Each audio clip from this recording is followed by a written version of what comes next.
Two. Hi, welcome to the newest episode of Sports Talk Central. I'm your host, Deep Mahmood, with my normal co-host Hunter. And today we're going to be talking some NFL Week 7. We're going to be talking MLB Playoffs, and then Hunter is going to talk a little bit about hockey. So let's first start with the Ravens and Steelers. The Ravens beat the Cleveland Browns today, 23-20. It was a nail biter. I did for a second. I thought they were going to do it again. I'm sorry, I really did. Yeah, Justice Hill has been solid this year, but he definitely was lollygagging. Like, I think he was definitely lollygagging on that. Like, you want to have two hands of the ball, not just one. The offense was definitely the passing was very stagnant. I think like Lamar was like 9 for 16. It was very clearly the run game, and Gus Edwards, good to have him back because man, we really needed him. 2 touchdowns, a bunch of yards. He looked like the old Gus Edwards. He looked like someone. He didn't look rusty. And clearly holding him back 2-3 weeks was definitely a good sign for him. Kenny and Drake didn't have the bounce back game that he had. That didn't have the follow up game that many expected to have. The defense played well. There was no interceptions, but there were 2 fumbles. There was Justin Houston came back, had 2 sacks. That was pretty good. Kyle Hamilton, first career sack in the NFL.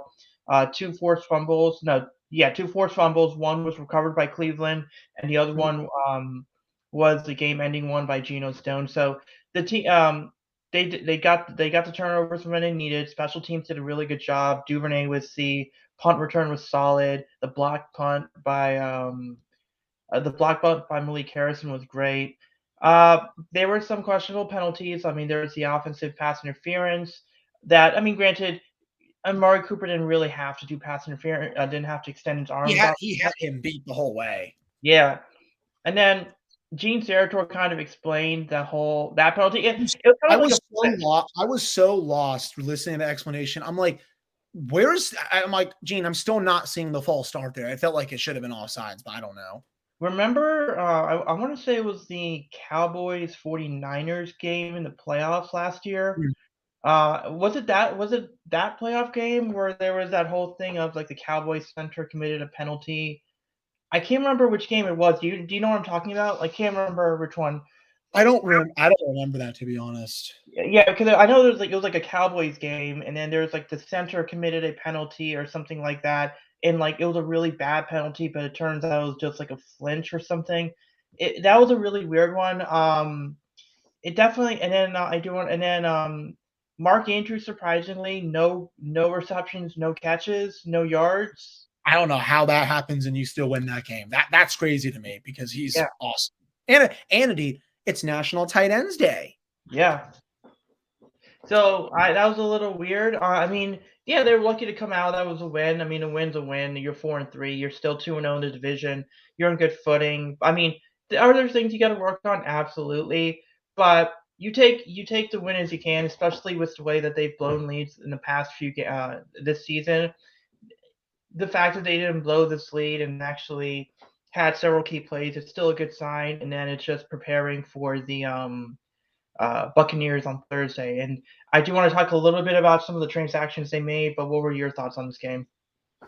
It felt like such a mid-off. I'm sorry. Like, just watching this game goes to show how awful our division is. Like, everyone that knows that listens and watches our show, I root for the Steelers. I know my team stinks. I will probably admit that. The Browns, I know they don't have Deshaun Watson. They're not good either.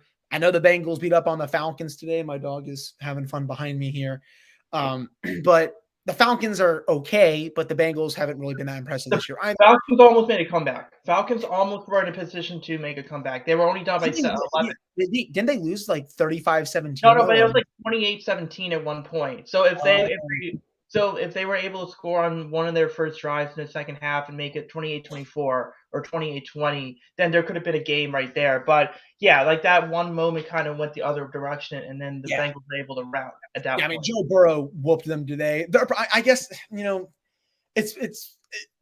I guess you're really splitting hairs when you're trying to see who the best team in this division is between them two, just because they both are majorly flawed. I haven't really been impressed with either of those teams this year. And again, Eddie, this goes back to our conversation last week when, honestly, right now, I think there's 3 elite teams in the NFL, and that's it. Yeah. Like the Bills, Chiefs, and the Eagles. I know the Giants are 6-1, but are they an elite team? No, I don't think they would beat the Eagles in a playoff game. I don't know. I don't know. I mean, I don't know if they would beat a healthy Dallas Cowboys team in the playoffs. I mean, I know Dallas didn't look that good today, but I like the Giants. But again, just going back to the overall game, just a lot of penalties. Offenses were kind of eh. Wasn't too impressed with the Ravens passing game, but I don't really think they needed to pass that much to begin with. Jacoby Brissett is what he is. He's not going to win you a ton of games. I'm still kind of surprised the Steelers lost to that team. Like the Browns are bad. That's just a not a good football team. And they have a tough schedule coming up. I think it's going to be too little too late before when Deshaun Watson's ready to come back, because I think they have the Bengals up next. Yeah. I think they play the Bucks after that. I know we'll get to them a little bit later. And I think they play some other tough teams as well. So it's basically they're basically cooked, I think, at this point. But overall, I mean, this game just goes to show how average this division is. And whoever comes out of this division, I don't think is going to go on that deep of a playoff run. I think it really depends on health. I mean, because so right now, basically the Browns have Bengals next week. Then they got the Dolphins, Bills, Buccaneers, Texans. Good luck. And then after that, Bengals, Ravens, Saints, Steelers. Commanders, Steelers. So their next few games. Yeah, good luck at least next 4 to 5 weeks after your bye. Good luck. Sorry, like you're not going to win most of those games. Yeah, and I think and you're right. Like this division is very average, and I think with Steelers, let's see what happens when TJ Watt comes back. With the Browns, the Steelers can win tonight. You're 1 game off the division. You're basically in second place. So let's be real. I mean, the Bengals and the Ravens will be tied for first, but the Ravens are the tiebreaker because you have the head-to-head. right. But you're only a game back, and the Steelers have the tiebreaker over the Bengals right now. They're not going to play the Ravens until a lot later, but they win tonight. Honestly, they're suddenly right back in this race, and I'm not thinking too far ahead because they go to Philadelphia after that, which is going to be a very hard game to win. But let's just see. As you said, it's a very average division. I didn't really think we learned anything new about these two teams today. I mean, I think the Ravens, they should be able to beat the Browns, but I thought it was maybe a little too close for comfort as well. And they kind of got lucky towards the end, that false start with that penalty, and then Cooper should not have done that with OPI because they would have been set up inside the 10. Yeah, but I do want to talk about Deshaun Jackson and what he could bring. But before I do that, to point out another thing about this game that you guys have with the Dolphins, it's a big game because the Dolphins beat the Ravens and then they lost to the Bengals. So I don't know, and I don't think they've played the Browns. They haven't played the Browns yet. So no, you talk about that, yeah. Yeah. So if the Dolphins beat the Steelers, then the Steelers are like you say further back, but also based on common opponents, it's a neutral with the Ravens because the Dolphins beat the Ravens and the Steelers, but the Dolphins also lost to the Bengals. So if it does come to that situation between the Bengals and the Steelers for tiebreaker and common opponents, it's stuff like that. Now we're getting into that. Now that it's week 7, week 8, we're starting to get into like tiebreakers and common opponents. So yes, I did want to include the Dolphins beating the Ravens, but also losing to the Bengals. So if the Dolphins lose, if the Dolphins beat the Steelers are in they start to lose ground in tiebreaker. But if the Steelers win, they start to gain ground. So this game's a little bit bigger than you would think. Now the Deshaun Jackson thing, apparently, in the game, Melanie Collins said that he was clocked in practice at 21 miles an hour, and he said he was at 80%. So he clearly has speed. So clearly the speed for he's always fast. Yes. Yeah. So I think a lot of Ravens fans, they want to think bigger. So they were like, oh, go after DJ Moore from the Panthers. But if what we're hearing is true, and the Panthers rejected 2 first-round picks and more for Brian Burns, imagine what the price is for DJ Moore. Imagine that price. Like if they rejected 2 first-round picks for Brian Burns, DJ's probably worth a little bit more than that. So I don't know if the Ravens are willing to pay that. I don't know if teams are willing to pay that price, regardless of how good he is. So I don't know if that's going to be the case. What Deshaun brings to speed. He's a home run threat. He's basically that guy in baseball teams use, like that pinch hitter that you bring in to hit a home because he can hit home runs. He's the reliever that in the bullpen that can throw 100 miles an hour. Whatever analogy you want to use in basketball, he's the guy who has a 70% 3 point accuracy. He's that type of guy that you bring in. They're not going to use him as a major player. He's definitely an upgrade. He's definitely an improvement over the Des Bryant and Willie Snead and Seth I Roberts. can't, I can't believe they signed him back in the day. That was hilarious. Sorry. Yeah, yeah. So, but yeah, it was basically he's going to play a slightly big role as like that one guy off the bench for that above average tool. Does have that speed. He obviously didn't play today. I think they're going to debut him against the Buccaneers. Lamar has missed receivers, like overthrown receivers. I don't think even at 35 years old, there's a way you could overthrow Deshaun Jackson. Um, and then let's just talk about the Steelers thing. Let's just talk about Steelers because I do want when it comes to some of the trade stuff, we can talk about that in the rest of the NFL. How are you feeling? What are your feelings in this game? Yeah, I mean, this is good. This is, you said it just a few minutes ago, D. This is a very important game, I think, for both teams. Tua Tagovailoa is back tonight. I mean, that's going to be really curious to see. How is he going to play coming off a couple weeks absence with a concussion? Is he going to look rusty? Is he going to go back to the way he was? Obviously, they have to stop Tyreek Hill. Hi, buddy. They have to stop Tyreek Hill, Jalen Waddle. The Dolphins have a really good offense when Tua is on the field. When he's not, you see the struggles. And, luckily for the Steelers, they do have a lot of their players in the secondary back this week. Cam Sutton's back, Levi Wallace, Minkah Fitzpatrick. It's not just a bunch of guys working at Walmart coming in and playing against Tom Brady and stuff. So that is very important. Offensively, Kenny Pickett is going to start. He got cleared from concussion protocol. I think Pat Freiermuth is also back. That's big. So they're a lot healthier coming into this game, thank God. No TJ Watt, which stinks, but defensively, they're almost as healthy as can be, except there's no Akello Witherspoon. I think he's probably looking at next week's return, right before Halloween against the Eagles. I think after that game, because they have their bye, that's when TJ Watt is going to come back against the Saints. So after this game, probably one more game absence for him, and then he'll be back for, I believe, the second half of the regular season. But I want to see the offense start fast. It can't keep fizzling out on drives. I want to see Kenny really try to sling it around. Chase Claypool, I feel like, could have a big game today. I saw the trade rumors. This team doesn't trade players during the season that often. I know they're 2-4. They're probably not going to make the playoffs. You say, oh, yeah, could go get a top 5, top 10 pick, go stack some picks. That's just not their philosophy. It's never been their philosophy. So, and he was just picked a few years ago. I don't think they're ready to give up on him. I would want to be blown away by an offer. I would want someone to give up a 2 for him or something like that. Maybe that's a little much, just because I think in the right situation, I think he could really thrive. I think in Matt Canada's offense, it's just not for him. But I would want, at least a high 3. I would potentially, though, a 2. I don't think you're going to get a 1 for him or something like that. That'd be a little ridiculous. But if you can get a 2, that would be nice. I just don't see them doing that. Rappaport said today that they've been getting calls on him, but they're just not going to do it, because at that point you have Deontay Johnson, who good receiver, but he's not playing like a 1. George Pickens is starting to get more targets. And then after that, Miles Boykin, Gunnar Olszewski, there's just not. What about that short guy you had? I forgot his name. There was a short receiver. Steven Sims? In 4th round this year. Calvin Austin. Austin. Calvin Austin. He's coming back soon. Yeah, he's going to be back. I don't think it's going to be this week.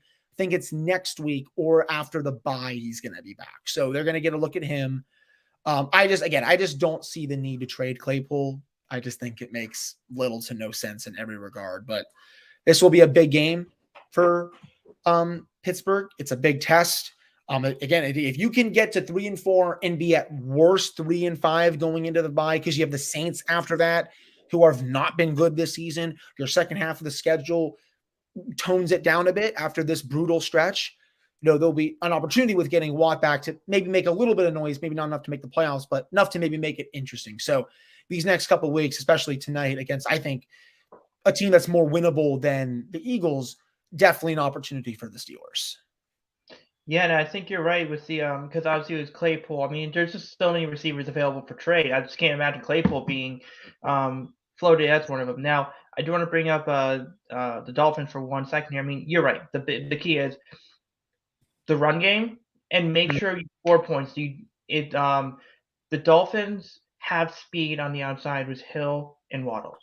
They have and if they are behind the Raven, like as a Ravens fan, I know this well. Oh, yeah, I know that. Yeah, they can go and within 2 plays get 7 points like that. Mm-hmm. And they have multiple options for it. So that's the thing you got to watch out for. Like if you keep the game close into the fourth quarter, they can go in there and you can snap your fingers and then boom, 14-ish points, 20 points, or somewhere in that range.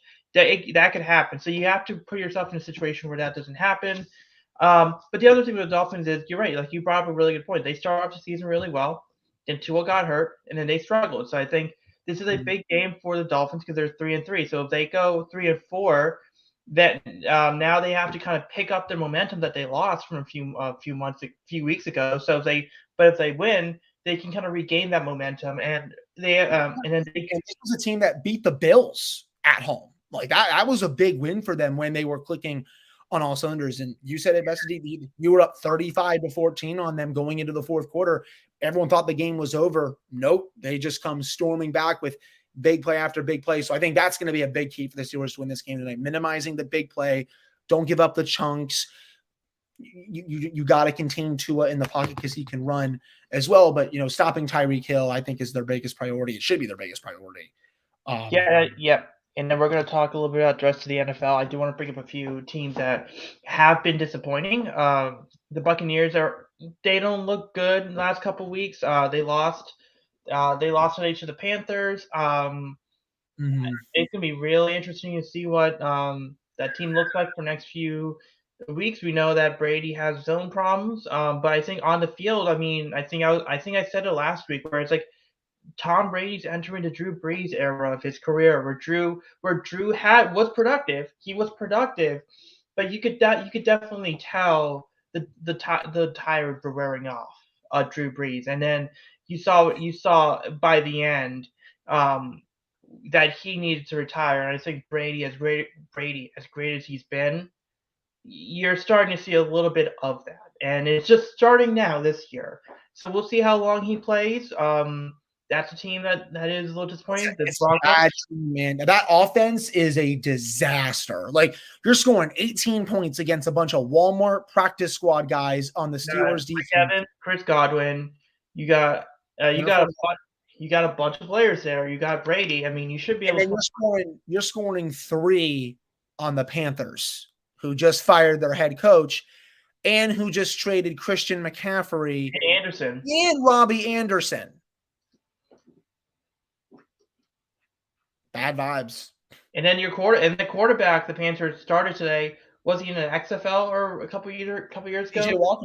He played, a few years ago. Yeah, played with the Panthers last year when Sam Darnold and Cam Newton were hurt. Had a good game today. Maybe he'll start next week, though. I think Darnold and Mayfield are trying to get back, but it's a bad loss. You're telling me you only score 3 points against them, 21 points combined against 2 of the not so good teams in the league, and you're 3-4 now. You probably should be 5-2. Not good enough. And Brady keeps this up. I don't think his marriage won't be the only thing he loses. Yeah. All right. Yeah, no, yeah. And so I mean that's the one team there. I mean, obviously they play Ravens on Thursday, so it's gonna be pretty interesting there. The second one team I'm a little disappointed so far, just been disappointing, and that's the Broncos. I mean, Russell Wilson, I mean, he had a good first half, but the second half wasn't so good. I mean, you had to hold him with Melvin Gordon. I mean, this was a team that many said was a quarterback away from being competitive. They got the quarterback, seemingly. They paid him a lot of money, and they're just regressing at this point. And it's just going to be really curious to see who's available, whether Jerry Jeudy's available or KJ Hamler or Bradley Chubb. I mean, Well, I mean, I said when we were talking about the Ravens, I didn't think the Ravens should trade for DJ Moore. I mean, Jerry Judy's an interesting guy because he and Lamar are good friends. If you get Judy, I mean, I can't imagine his price is like a first round pick or 2 first round picks. He's also a guy that's going to be on a rookie deal. I mean, you got to keep in mind he's in his third year, so you're going to have him for 1.5 years plus his 5th year option. So you have him for what 2.5 years. 2.5 years. So it's not like you have to extend him. It's not like this isn't like a DJ Moore thing where it's like, oh, he already got his extension, so you now have to make room for his salary. Or this is a situation of like a Deebo Samuel in the offseason or DK Metcalf in the offseason where they were close to free agency. So if you traded for them, you would have to sign them to justify the trade.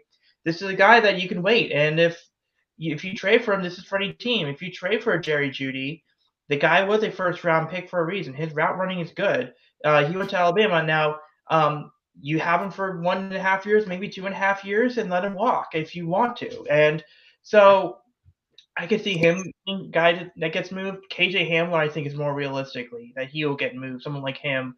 But what? And then what are your thoughts on the Broncos? A bad, poorly coached team. Russell Wilson honestly looks cooked at this point. I don't need to hear that Broncos country, let's ride anymore. But Nathaniel Hackett, I think, just looks out of his cringe. His TikToks are just cringy.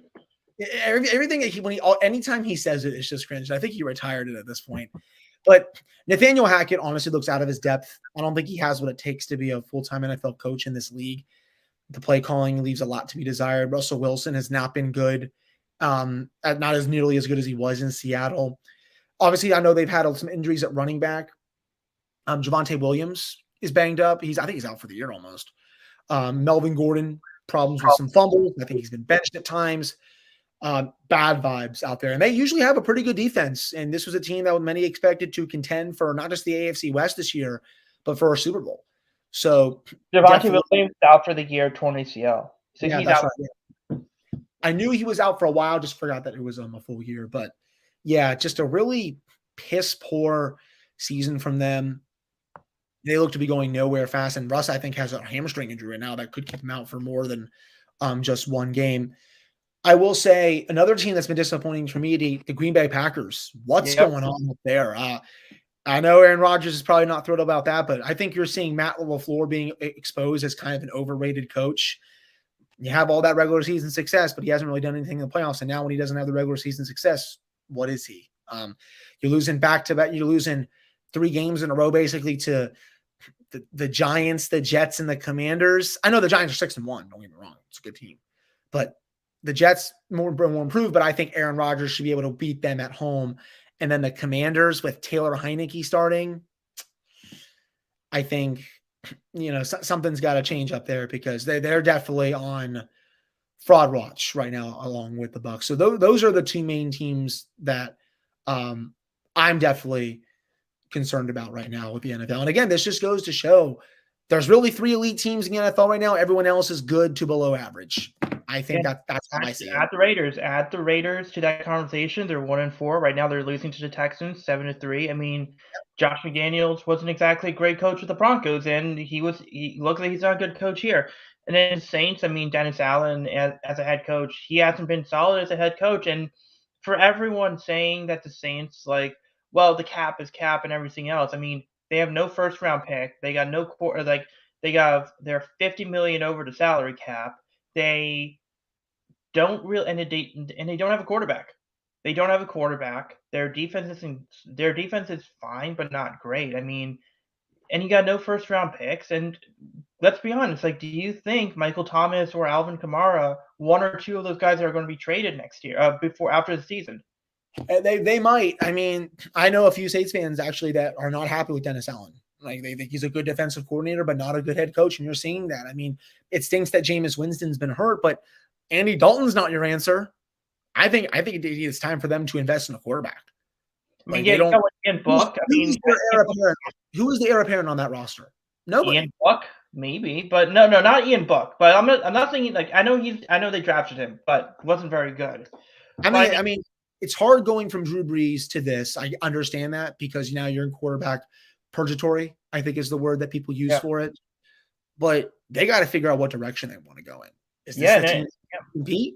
Do they want to rebuild? I think they need to rebuild. This is not the same Saints team that you saw competing every year with Drew Brees, with Michael Thomas, with Kamara, with usually a decent defense back there, and Sean Payton, of course. This is a team that has, I think, it's lost its identity, and the fan base deserves better down there, especially. So I think they need to invest in a quarterback. I think it'd honestly be good for them if they lost a lot more games this year so they can get a high draft pick. I yeah, truly believe they're not going anywhere.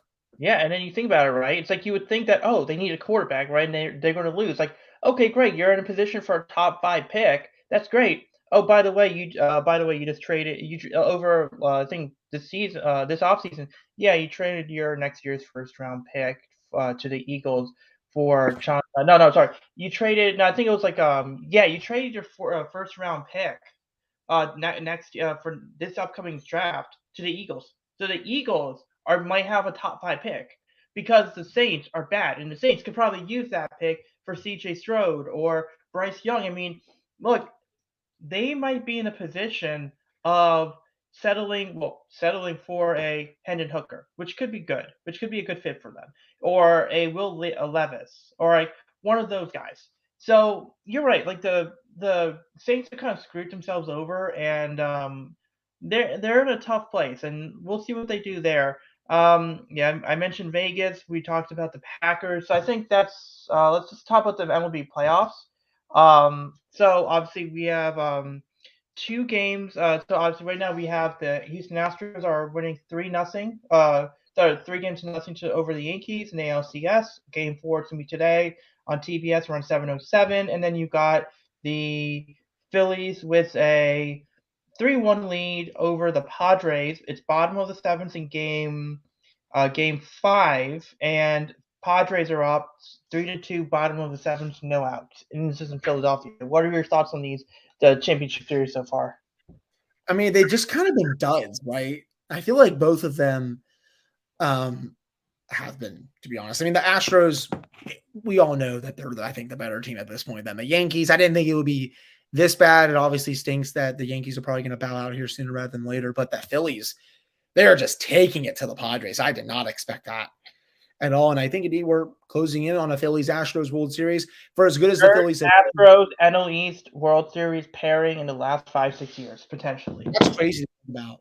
And honestly, you know, I could keep picking against the Phillies, but can they beat the Astros with how good Houston is? Pitching, depth, hitting, everything about them right now. They're just firing on all cylinders. They have really not had a close series yet at all. They blew out the Mariners. They've blown out the Yankees. Have they even lost a playoff game? I don't even No, think they've lost a playoff game yet. no, they haven't.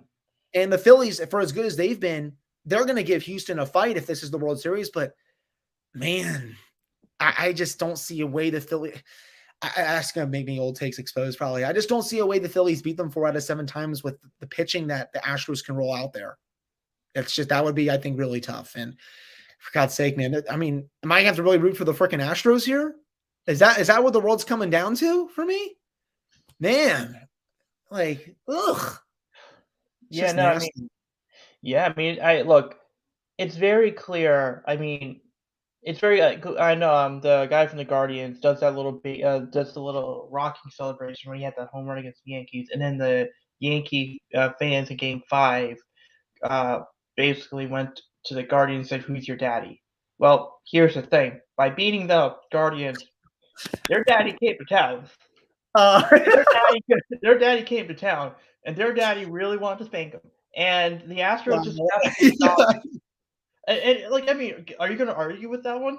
Are you going? No, to? They are their. They've beaten them twice in the playoffs in the last 5 years, right?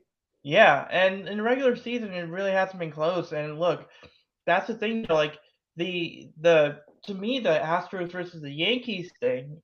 To me, what it looks like is the Yankees are a classic team. They are the Dallas Cowboys of the MLB. They do well in the regular season, and they Wow. crap the bed in the playoffs. And look, they have not won a World Series since 2008 or 2009. And the Yankees are this old team that do things a certain way and it's tradition. And then you have the new team with the Astros taking the idea of Moneyball, mixing it with new school, and then building a team that way. And I'm not really shocked that when the old meets the new is crushing the old in terms of how they run things. It is a world of difference. How the Astros run their farm system, how they make their trades, how they play. They play small ball. They have depth. They have a good bullpen. They're not trying. And then you look at the Yankees. Aaron Judge is great. He strikes out a ton. Giancarlo Stanton's great. Strikes out a ton. Anthony Rizzo strikes out a ton. Nate, like they are not they are the Yankees are they are the opposite of small ball. They are they They play for the home run. That's what they do.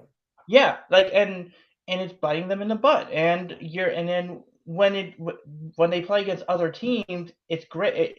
They can dominate them because you have that lineup. But when you go up against a team like the Astros, who have taken that approach, old age approach, combined it with the analytics, and basically created a team based off of that, that's why it's dominant. That's why that the Astros have been able to dominate the Yankees.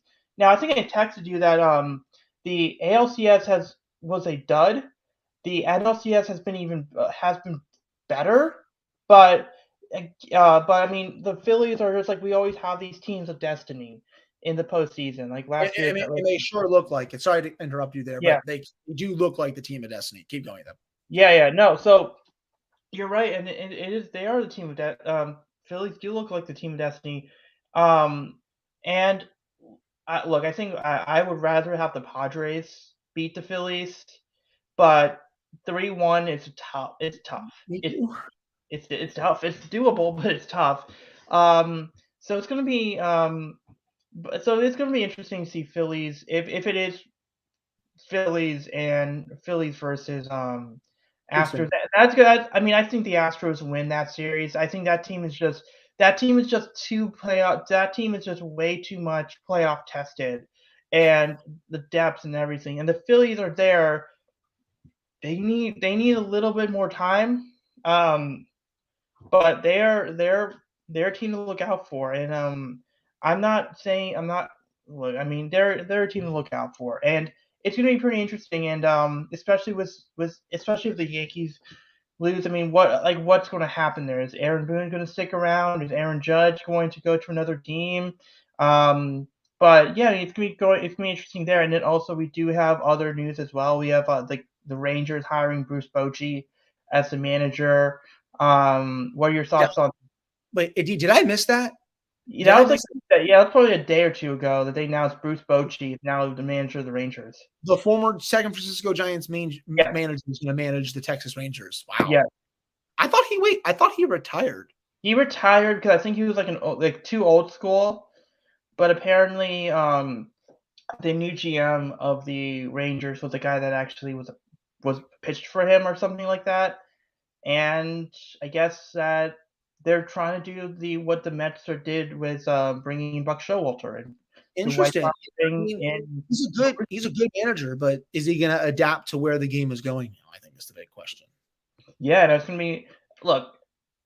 You still got Houston in that division. Like you still got Houston in that division. You still got the Mariners in that division. So the Rangers are the third best team in the AL West. Yeah. Yeah, so I think it's safe to say between they're the third best teams. I don't know if Bruce Bochy can help. I understand that he did has 3 World Series rings. I get that. I guess he managed the Padres and the Giants. But at the same time, you're entering a situation where you're the third you're going to enter the season as the third best team. And it's not like the difference between the third best team and the best team is close. It is a glacier's difference. It is a chasm of a difference from Houston, and then the Mariners are on the up and coming. So we'll see what they do there. But after that, there's a big difference between the Mariners and the Astros and the